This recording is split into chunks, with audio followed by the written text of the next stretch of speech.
cars. Hey, we're almost ready to go.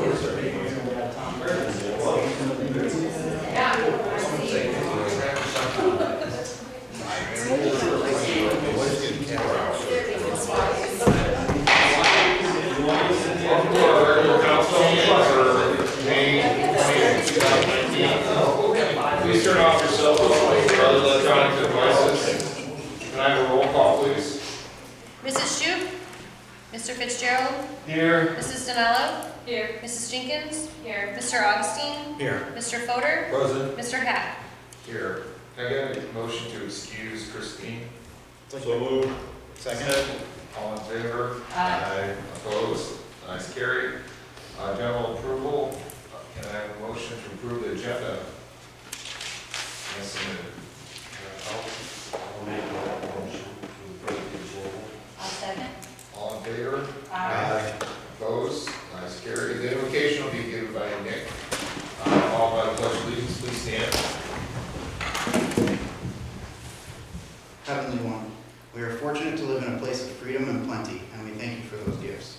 As we conduct our business tonight, may we remember that we are to be responsible stewards of those gifts for the benefit of those who have trusted us with positions of leadership.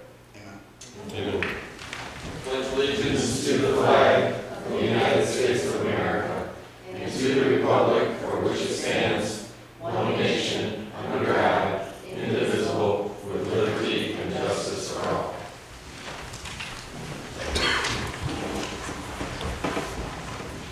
The minutes for our regular meeting from May 6, 2019. Can I get a motion? Motion to. Second. All in favor? Aye. Opposed? Minutes passed. This is our public comment from visitors. We recognize our visitors at this point.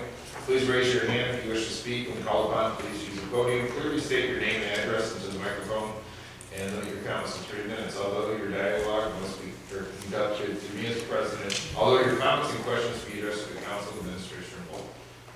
Yes, sir. Anyone else? Mike Fay, 182 West Eagle Street. I'm going to start with my closing comments first, so I can't speak at the meeting. Party on Main, had a good time, saw some good people. I'm happy, it's still dog friendly. That's, it was nice to see the rough dogs out. Police Department Family Day, we had a good time there with my daughter and mother. We had a good time.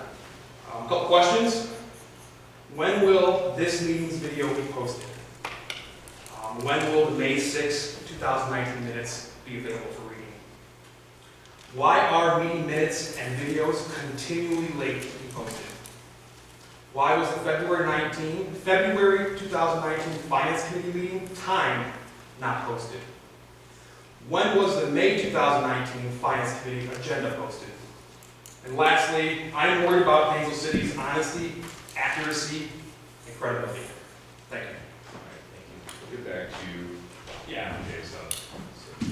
And then later, if you can give your email address or, okay, great.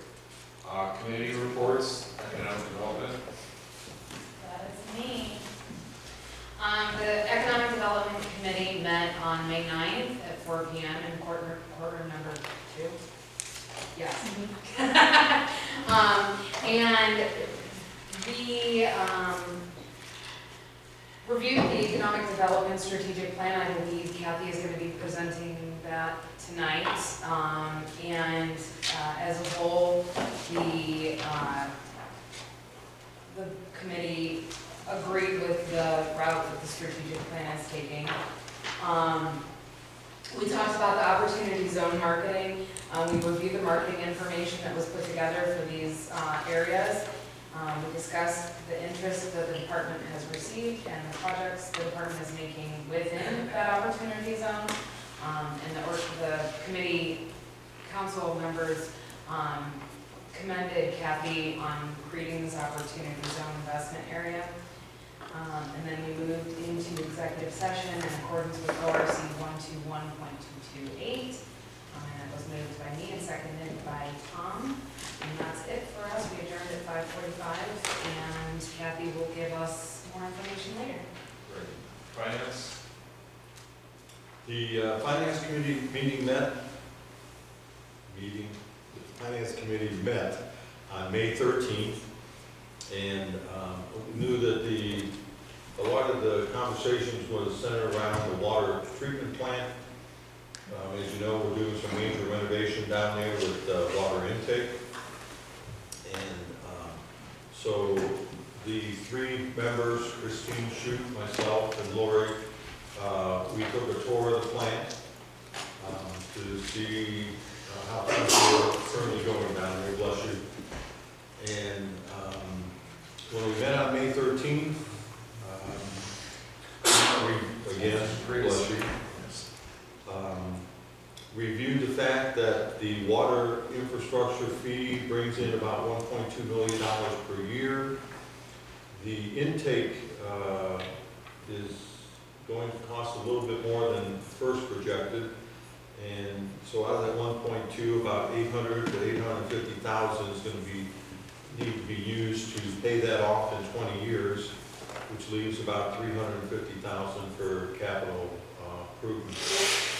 We also know that council has tried to pay cash up front for capital projects, as well as when we are redoing streets. We want to do the water lines, and we're trying to do sewers as well at that time. This may not be possible moving forward. Also talk about that the last time the water rates were adjusted was 2011. And just on a side note, reviewed the fact that we as council and administration should be, I think it's every 3 years, reviewing these, whether it's water, electric, solid waste facility. And let's see. There's quite a few needs right now for water, and it doesn't involve capital projects, but it involves some TLC to the plant and to some of its processes and procedures. So the finance committee is going to be meeting again, and there's going to be, we asked for the administration to come back with a little bit more information in 2 scenarios for looking at the rate of the water, and then also for the infrastructure fee. But it would have nothing to do with the sewer, it's just water. And Lori, is there anything else you wanted to jump in here with? I've got nothing else. That's it? Thank you. All I got. Planning? Good evening. The Planning Commission held their meeting on May 9th.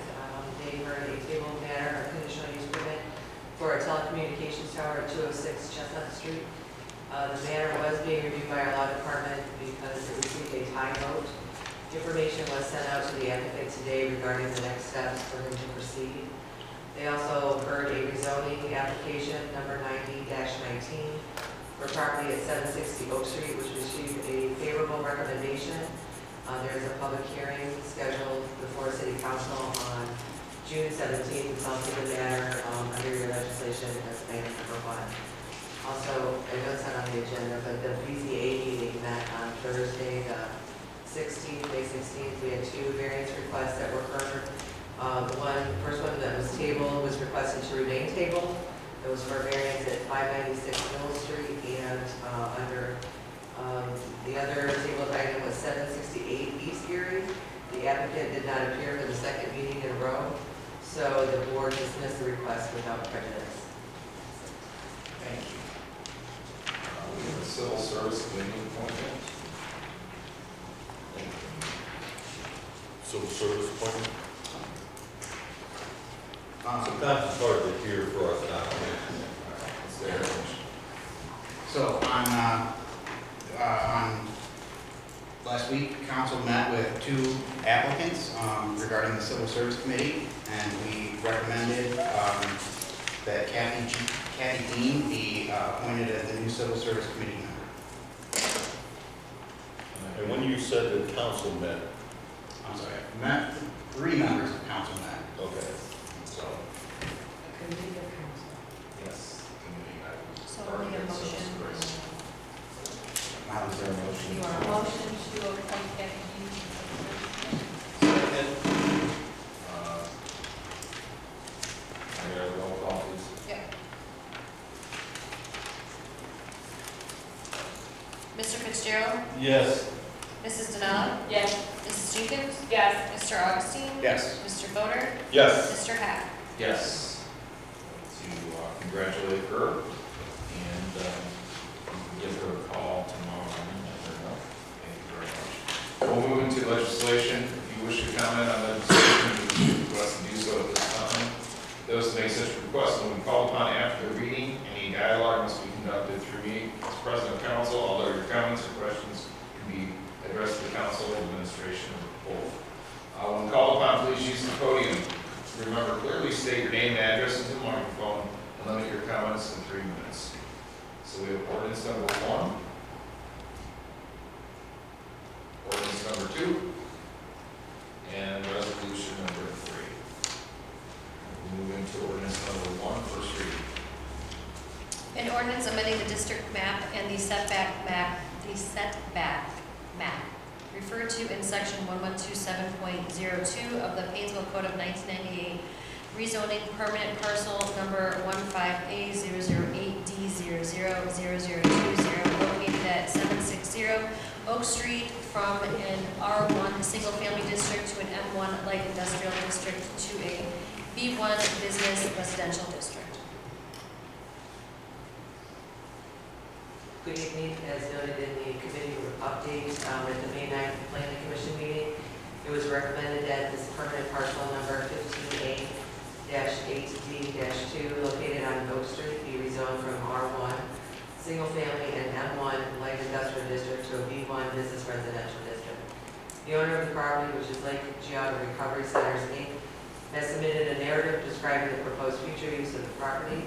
The B1 Business Residential District allows for the property owner to apply for a conditional use permit for the use outlined in the narrative. This matter is scheduled for a public hearing at the June 17, 2019 City Council meeting at 8 p.m. And so this is the first reading and will receive 3 readings. On the public hearing night, I will give a full presentation outlining the matter before the council. We're talking about the zoning district map, right? Is that what we're talking about right now? Yes. The zoning district map, that's what is the final word or the final authority? Because building department has a real big yellow printed map, but then Noel says, oh, that's not accurate, it's what these books under the counter say. So which is the final authority? The map, the books, neither, both? I guess The I'm, book is always the final. that's what because trumps the map. It updates all of the laws that are passed at council. Okay. Eventually, we get around to redoing the maps, so that's but just the codified up. ordinances that are the law of the land. Okay, thank you. Thank you. That's out of line. We'll leave this on first reading. Ordinance number 2. An ordinance to approve and adopt the 2019 codified ordinances, including the matter contained therein, and declaring an emergency.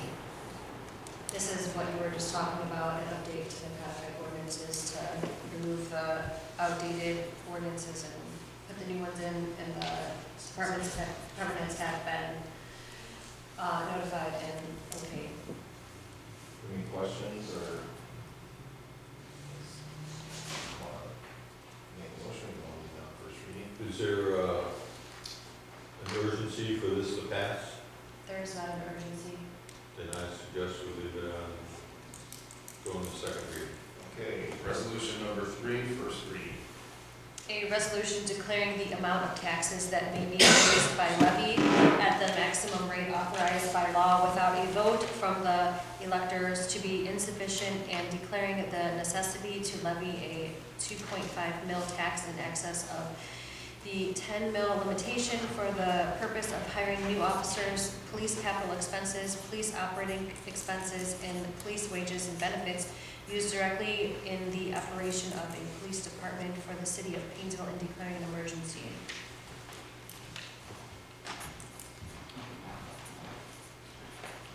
Regarding the history of this, the city of Painesville needs additional monies to properly support the city's police department. The city is requesting to put a 5-year, 2.5 mil levy on the November 5th, 2019 ballot.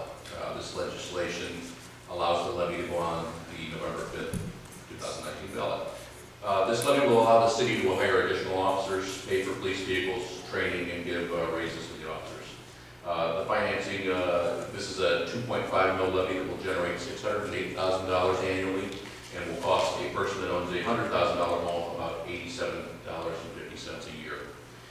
This is the second piece of legislation that is required to put a levy on the ballot. The Safety Committee recommended that the city put a 2.5 mil police levy on the ballot. This piece of legislation can go 3 reads. Yeah, I guess just, I don't know if Chief or Monica, someone provide clarification. The 2.5 mil in excess of the 10 mil, I guess I don't fully comprehend what all that means. Are we asking for more money? What's it mean in excess of the 10 mil limitation? I guess that's the question. So, yeah, in the state of Ohio, a municipality can tax up to 10 mils. It just means that this is a voted levy in excess of that. Okay. We're actually only at, what's our millage right now? I don't know off the top of my head.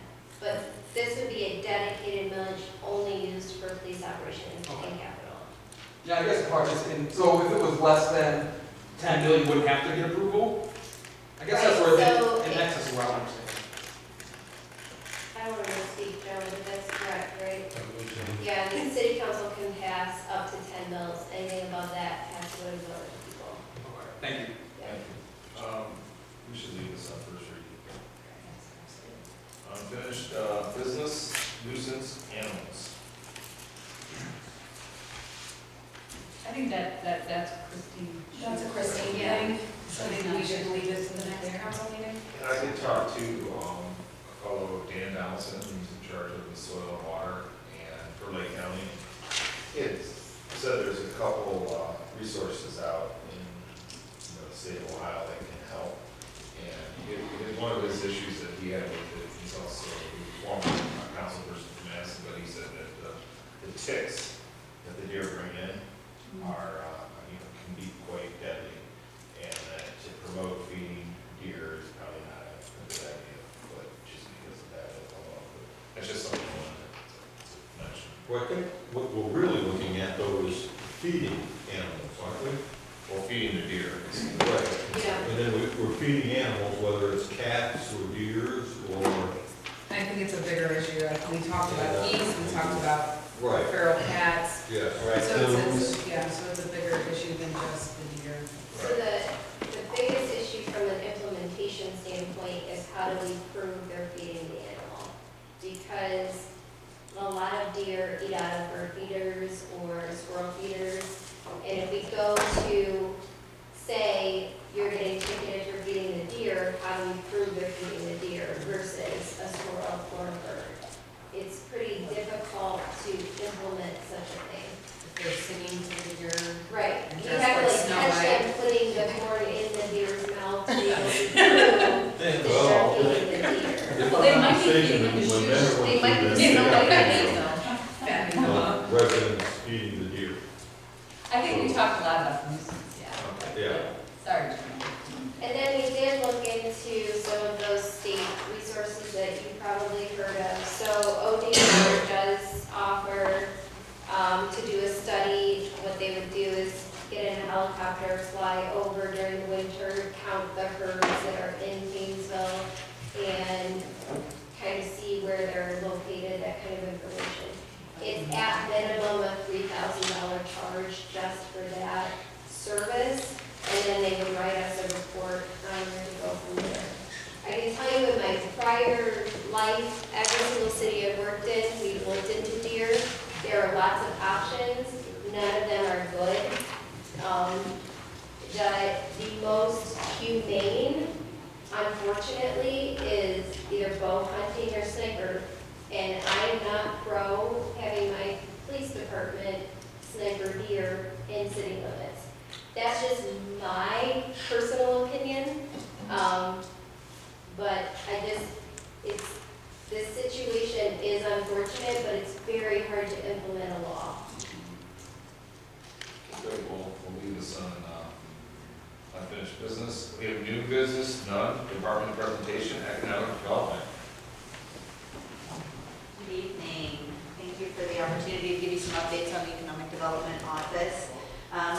few projects that we've been undertaking, so I'm looking forward to sharing this with you. The first part of this year, we realigned the Economic Development Office. As many of you are aware, the office has become less event-focused and more heavily focused on new economic development initiatives, which has been great from my perspective. As a result of some of these changes, we are focusing more on retail gap assessments, retail recruitment. We're working more with restaurant recruitment, retail training, store inventory assessments, property management, and marketplace data that can help support the justification for larger retail within the community. The realignment also went hand in hand with our new economic development strategic plan. A key stakeholders meeting was held at Lake Erie College mid last year with anchor retailers, some of our largest employers, and development partners. And then we also did follow up with several surveys of our key manufacturers and our business and office folks within the community. And from that plan emerged 4 economic development focus areas and 3 community life focus areas. So I'm going to go through a few of those. With respect to the 4 economic development focus areas, the first was to focus on large office development within the community and further research on the key points that people were making within the surveys, as well as the key stakeholder meeting, was to have a focus that focused on place-based economic development and placemaking within our community, which is focusing on the unique features of a particular place, building on existing assets within our community, and using those then to attract new investment and strengthening our existing businesses. And so the key initiatives that fell under that large office was to update office space within our downtown for new office opportunities, look at ways to incorporate technology into our office areas. Quality of life was something that stood out. Nonprofit office tenants, really looking at securing those within leased spaces within our community, and securing new corporate office tenants, focusing on companies that pay 150% or more above minimum wage and offer solid benefits packages for professional growth opportunities. The retail development was focusing on approaches that are already in place through Heritage Ohio and the National Main Street approach, improving economic management, strengthening public participation, and really engaging the downtown and making it a fun place to be. The key initiatives that came out of the retail development were to increase foot traffic and critical mass within the downtown, increase profitability for our storefronts, and that pertains to, through the surveys, we learned a lot about the backdoor operations of our retail businesses and really working to strengthen that business that's being done outside of just the storefront. And then events designed to increase retail sales, increase safety for the downtown, and addressing issues related to the homeless in a positive way, focusing on successions for existing anchor businesses, and securing new anchor retail tenants, whether that's securing new ones from the outside or growing our existing anchor tenants or existing tenants into anchors. And when I use the term anchor retailer, I'm looking at a retailer that has employment, over 3 employees, has a certain range of profitability that they're at as well. So the key initiatives, so those are the key initiatives that came into place related to retail development. For manufacturing growth, it focused on an approach called asset-based economic development, a bottom-up approach, really looking at long-term sustainable economic growth within our manufacturing business, greater returns on local investments in manufacturing, improved job creation and retention, increasing overall per capita income, and enhancements in the local tax base and really strengthening the regional networks that we have here that support manufacturing. So the key initiatives that came out of that were strengthening the workforce, looking at high school students and graduates, minority populations and career school students for opportunities within manufacturing. Also focusing on strong business retention and expansion programs, focusing on strong utility-based economic development programs that support business and industry, focusing on highly reliable and affordable utilities that support the attraction, retention, and expansion of those, and taking initiatives to support new top 10 manufacturing investments within our community. Again, being from existing companies, manufacturing companies that have the potential to grow into a top 10, or attracting new top 10. And those are companies that pay, again, 150% above minimum wage, offer benefits packages, and career paths for professional growth. Development opportunities was the fourth of those. And in development opportunities, we're really looking at the fact that land is limited within the city limits, and we need to work closely to identify future development opportunities with the elements that will enhance overall quality of life within our community. So the key initiatives there are to continue efforts for Shamrock development, continue efforts for the State Route 44 and 2 interchange, to create a strong land use inventory that identifies key sites for future development, to secure development projects focused on increasing the community's overall quality of life and sustainability, and focusing on green development opportunities as they may come available.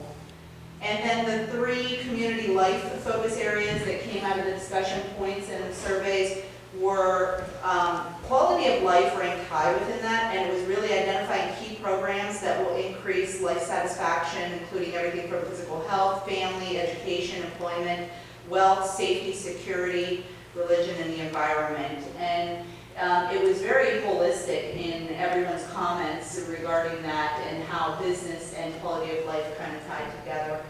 Housing, focusing on increasing diversity in housing options within the city and the downtown to support new population growth and density. I have a feeling a lot of that discussion that came out of that plan revolved a lot around our discussions that we've had overall within the community related to High Point Center and other areas.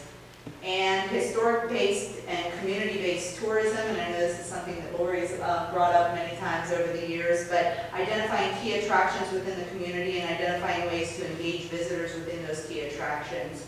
And my goal there would be to really formulate like a 5 to 10 year tourism plan for how we may be able to engage within tourism within the city of Painesville.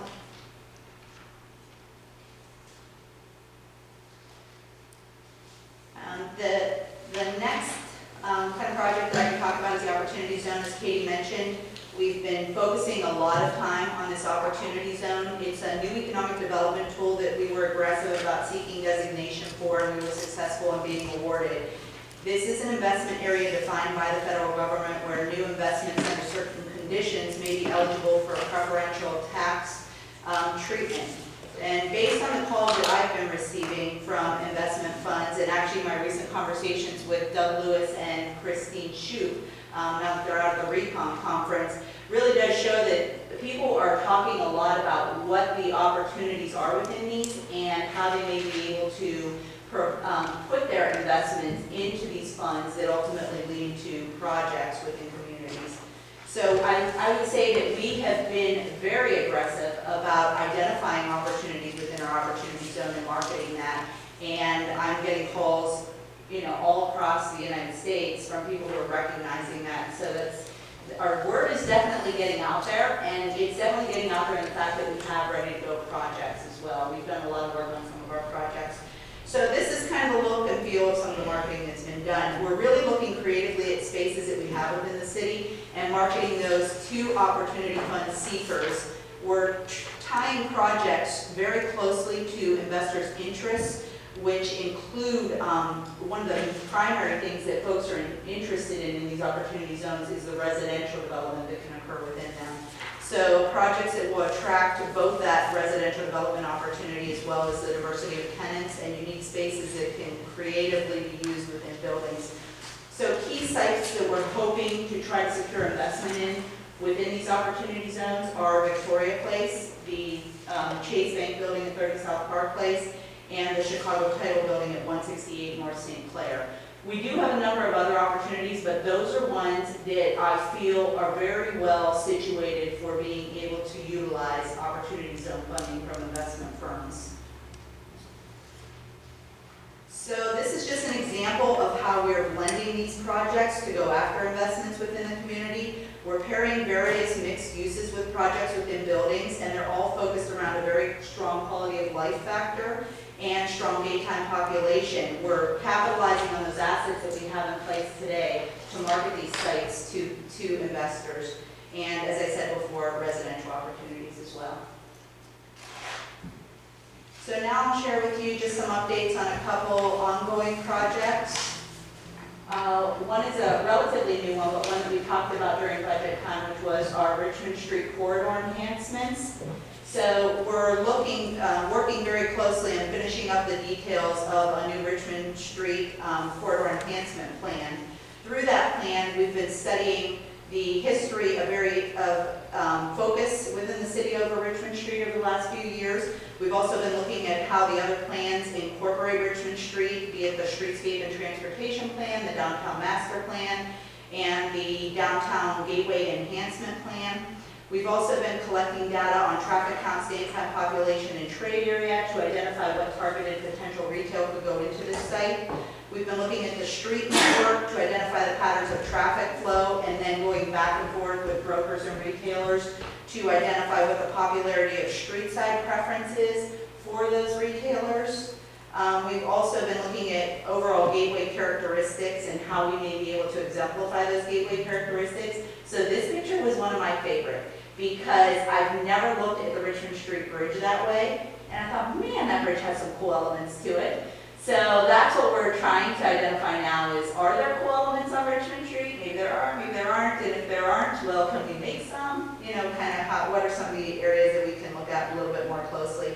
Sales leakages are another big thing that we're looking at to try to identify what potential targets we can bring in. And then key landscaping and building enhancements that can go into new designs for redevelopment opportunities.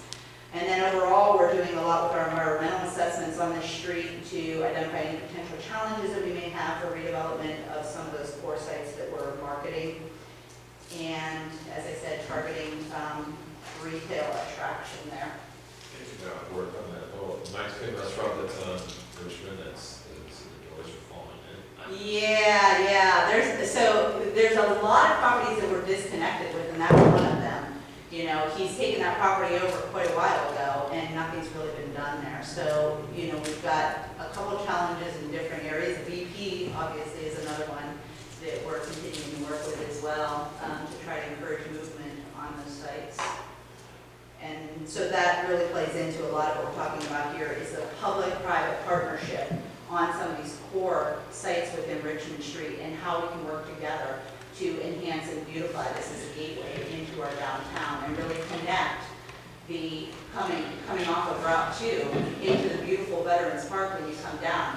You don't recognize that you're in this beautiful community until you hit Veterans Park right there at Richmond and Liberty. So along with that, we're providing places for new land. We're looking at places that may be opportunities for new landscaping, signage, key elements that will make it feel destinational.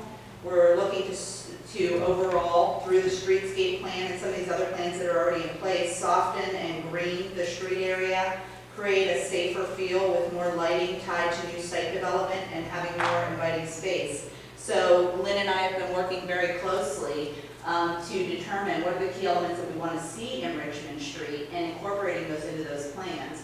So over the years, as restaurants or fast food chains have done design review or gone through design review on Richmond Street and have put in changes to their landscape, we've encouraged some elements of that, but we've never really had a solid plan that's helped us, you know, really emphasize that. So we're looking for outdoor patios that engage people within the community still into Richmond Street, walkways up to the front retailers, evening lighting within the area, parking, you know, and elements of parking that can be a little bit softer and more inviting.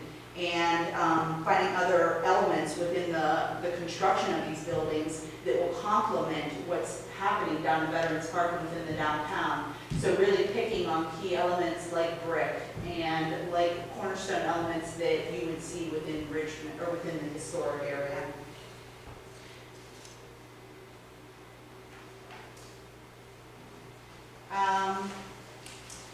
A few other things that you've heard me talk about, I just want to kind of give you some updates on our healthcare assessment. We've been working in conjunction with the Lake County Health District as they're pulling data for their 2020 health assessment. From that, we've been able to hold focus groups and gather information on health gaps that we have within the community. We've also been talking extensively within the community about what those health gaps are within our own staff and other agencies. And with that analysis, we're kind of confirming what a lot of those gaps are, and we're identifying some new gaps that are out there. So this, I believe, will strengthen our efforts to attract interest from healthcare providers within our community and have better conversations about the community needs that we have here for all populations. And we really want to be able to work with the providers that are out there to have a comprehensive health program for our community. One that can benefit the workforce here that exists, one that can benefit the residents, all residents within our community, and really offer a very comprehensive program for chronic disease management and other things that are there that can assist our community overall and increase their overall well-being. Update on Victoria Place. We have architectural concepts that we have completed for a mixed-use concept, and we're out there selling that to developers at this time. We're getting a lot of interest for that. Our overall goal is to see that building change hands and have a development partner working with us on that building that we know we can attract these office tenants into. So we have prospects out there, we just need space to put them in, and we're hoping that we can have somebody there to work with us. Chase Bank. So I always have to say when we're unsuccessful, and I never like to do that, and I don't say it too often, but we have been unsuccessful in the sale of Chase Bank building. You know, we've had quite a few goes at it now, where I thought we might be there, but at this time we are unfortunately at the mercy of an out-of-country owner, and we have definitely come to a stalemate on what we're going to do with that building. So I think at this point, you know, we hope that we may be able to continue working with the out-of-state owner, and that perhaps somehow we can come to some resolution for what can be done in that space. I hate to see it continue to deteriorate. It is a key building on our square. That building has good bones. It has a lot of opportunity for it. We've had a lot of interest in it. We just need a willing party who is interested in selling, I suppose. Update on the former BP station. We're talking with 7-Eleven about a combined approach and working with them and property owners on the complex lease situation there, and those conversations are going very well. The property owner's been working with us, the tenant's been working with us, so we're hoping that those conversations will continue to progress as we work through the complexities of that lease. And Jimmy's Restaurant, many of you know, sadly Jimmy went on to better things, so his restaurant has recently closed, but we see that's a great opportunity to try to attract somebody in there that may be open evenings. And although I don't drink, I hear that a lot of people out there do, and they're looking for evening spirits. So we're hoping to attract a restaurant in there that may have an alcohol component to it in the evenings, be open in the evenings, and give some livelihood to that area. I think it would be so cool to have Nina's Lounge and Jimmy's both open in the evenings and just see the synergy that those two could have together. So that is everything I have for my updates, and I'm happy to answer any questions that you have. I'm not sure, but I'm out to come in and Haynesville. Is there kiosks that say there's a local tavern or Taco Bell, restaurants? Oh, that's nice. Yeah. There are some. It doesn't have the local tavern on it, I don't think. It's like KFC, Taco Bell, McDonald's, that kind of stuff. Doesn't the individual business have to pay for that to go in? Yeah, you have to work with ODOT to get permission to have your sign on there. One of the things that was tried a number of years ago when Doug Nagy was here working with the Downtown Plains organization, he tried to designate the city as a green space, a big green space, which if you had over 150 acres contiguous of parkland and green space, you could get a special designation on that would be like a tourist attraction community. And so we tried for that, but that was unsuccessful. So there may be other things that we could look at. I'm hoping that those are the kind of things that we can start looking at as we do the wayfinding and signage grant that we have, and also as we continue to look at the tourism aspect as well as the entrance coming in off Richmond Street. I liked your picture of the underpass on Richmond. The old picture. It sure would be nice if we could get like the railroad to paint that bridge. I mean, it looks good. Because you showed the picture of it now, and it's all rusty. I mean, it'd be nice to see, welcome to Painesville on the bridge, you know, you come and at least paint it. So I'm starting to have those conversations now, just starting to make connections with them, and hopefully, I hope that over time we can, you know, come to some way that we can work together. It'd look a whole lot nicer just being good paint. We did get estimates, we have cost estimates for what it would cost to repaint it. There's quite a process. It's gotta be a lot. Yeah. Questions? Thank you very much for your presentation. Law Director? City Manager? I just have one thing I'd like to share. This year at the 15th Annual Apex Award for Lake County Communicators, Kathleen and Kathy brought home 3 awards. The Lake County Communicators does a juried award show, and we got first place in 3 of the 22 categories. One for logo and brand design, so the new city rebranding project. And so Kathleen, Kathy, and then Caroline and Mary from Guide Studio were recognized. The second one was for our literature or RAC cards. So the 2019 community event RAC card got designated for the new brand and the theme design. So Kathleen and Sandy Richards from Black Tie Studio got a recognition for that. And then the third one was for public relations. So based on select press releases that Kathleen has done over the last year, Kathleen got first place for public relations. So that's awesome. Thank you. Clerk of Council, correspondence. The next regular council meeting will be held Monday, June 3rd at 7:30. The upcoming First Fridays event is Friday, June 7th. The event is Beer, Brats, and Rose, and will be held on Main Street. The farmers market starts May 23rd and runs every Thursday through October 10th, noon to 4. The car cruise starts May 24th and runs every Friday through September 27th, 5 to 9. The Youth Fishing Derby is June 1st at Kiwanis Park, and it starts at 9 a.m. The Memorial Day Parade is May 27th at 10 o'clock. It starts at Riverside Cemetery.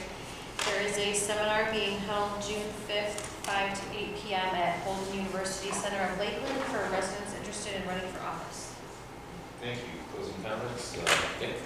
I just want to congratulate Kathy Dean on her appointment to the Civil Service Committee, and congratulate the city and Kathleen, our communications coordinator, for the awards from the Apex Lake County Community. Jim? Ditto. Dave? I think that the food truck on Thursday is Slyman's, so I shouldn't be announcing that. No, you should. Because I don't want to wait in line for 2 hours. But the food truck on Thursday is Slyman's, and I think last time I checked, the weather looks clear. So hopefully everybody will be out there picking up their vegetables and their meats and cheeses and whatever else they get there. And that's it for me. Oh, congratulations to the class of 2019. Their commencement is on Wednesday, correct? Yes. And Paul, is your son in that class? No, he isn't, but we go as a family, so Okay. it's a big event for us. So congratulations to Painesville City class of 2019. Just congratulations. Tom? Pretty much ditto on everything. Congratulations to all those involved in winning those awards. It's really nice to see that. So that's it. I would agree with all those, and also welcome Kathy Dean to the Civil Service Commission, as well as thank our veterans, as well as those currently serving the military. And although I want to say enjoy Memorial Day, I guess I want to say that enjoy it with reverence for those who serve. That's it. And I just want to thank the Painesville City Schools for letting us use their buildings for the Red Sox review. I was in play over the weekend, and I heard for somewhere around $25,000 we raised for nonprofits throughout Lake County, Geauga, and Ashtabula. It's off my bucket list, so I need to do it again, but anyways, and congratulations to the class of 2019 at Harding. At this motion to